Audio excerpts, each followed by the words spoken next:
Since the 1970s, Springdale has had an underground power line ordinance for new construction areas. The forefathers back then realized that the gateway to Zion National Park should be void of wires and poles so visitors can see the majestic vista views without any obstruction. It's nice to look up and just see the beauty, see nature instead of poles and wires and crisscross. We've heard stories for a long time of the visitors that would come and take their photographs of the park and then have to go home and Photoshop the power lines out to get the picture they wanted.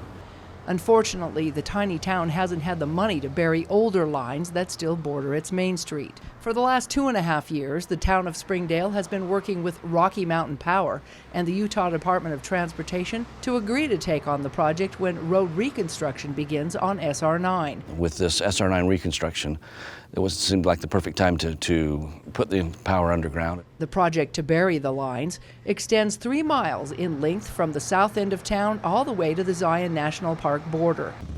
The cost to bury the lines is in excess of $3 million, and it's not just for the aesthetics, it's safer.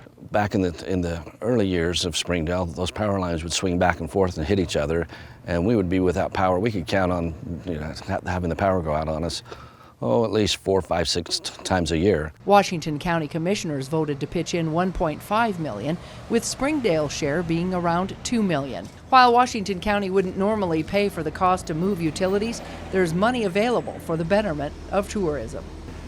These monies are actually coming from transient room taxes and the restaurant tax, which is borne mostly, if not exclusively, by visitors to our area.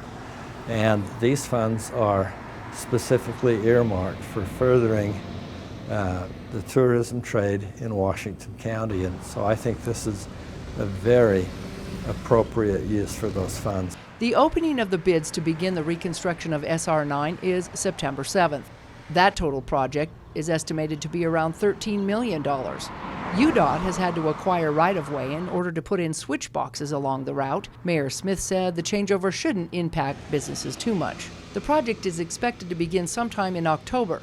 The underground power lines will now be a part of that project and must also be completed by April 16th. They have to be finished by April 16th. That is an EPA requirement.